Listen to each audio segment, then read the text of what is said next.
Dernière limite. La dernière limite que l'on peut imaginer à la relance budgétaire, c'est la limite de l'effet multiplicateur. C'est-à-dire que se passe-t-il s'il y a une variation initiale des dépenses publiques ou une baisse des impôts, peu importe, l'effet sur le revenu est-il fort? C'est-à-dire, est-ce que initialement le passage de AD à AD2, si je reprends la même couleur que tout à l'heure, est-ce que c'est celui-ci ou est-ce que c'est celui-là, le déplacement initial de la fonction de demande globale? Dans la vidéo sur l'effet multiplicateur, on a vu que la force de l'effet multiplicateur dépend fondamentalement des fuites du circuit. Est-ce qu'il y a beaucoup de fuites au circuit ou pas? C'est-à-dire, est-ce que les individus vont utiliser le supplément de revenus lié à la hausse des dépenses publiques? Est-ce qu'ils vont l'utiliser à consommer? Dans ce cas-là, l'effet multiplicateur est fort. Ou alors, est-ce qu'ils vont utiliser ce supplément de revenus à faire autre chose qui ne va pas permettre l'effet multiplicateur? C'est-à-dire, est-ce qu'ils vont utiliser ce supplément de revenus pour épargner ou pour acheter des biens d'importation ou pour payer des impôts?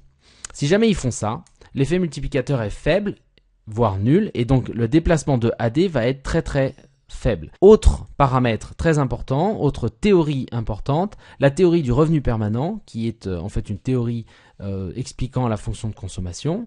La consommation, est-ce que c'est une fonction du revenu courant ou est-ce que c'est une fonction du revenu permanent? Si c'est une fonction du revenu courant, ça veut dire que votre consommation dépend du revenu que vous avez tout de suite, le multiplicateur sera fort parce que si j'augmente les dépenses publiques, le revenu courant va augmenter rapidement et donc votre revenu va augmenter rapidement, vous allez consommer une partie de cette augmentation de revenus.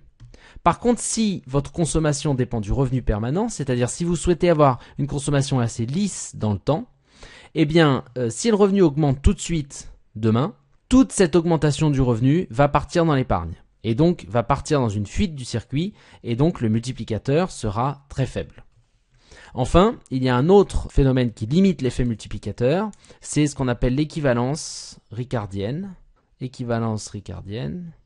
l'équivalence ricardienne, ça nous dit quoi? Ça nous dit bien, si la relance des dépenses publiques, ici, c'est faite par endettement, alors il va y avoir tout de suite une augmentation du taux d'épargne.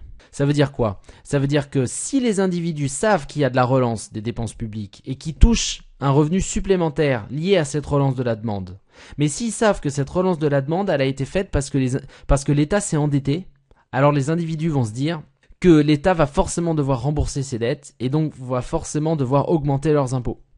Et comme ils anticipent une augmentation d'impôts, ils préfèrent épargner le surcroît de revenus qu'ils ont grâce à la relance plutôt que de le consommer. Et ça annule effectivement l'effet multiplicateur. Donc si les individus anticipent l'endettement de l'État, ils vont augmenter le taux d'épargne et même s'il y a de la relance, l'augmentation du revenu n'ira pas dans la consommation et n'ira pas alimenter le multiplicateur, ça ira alimenter l'épargne et donc ça annulera l'effet multiplicateur.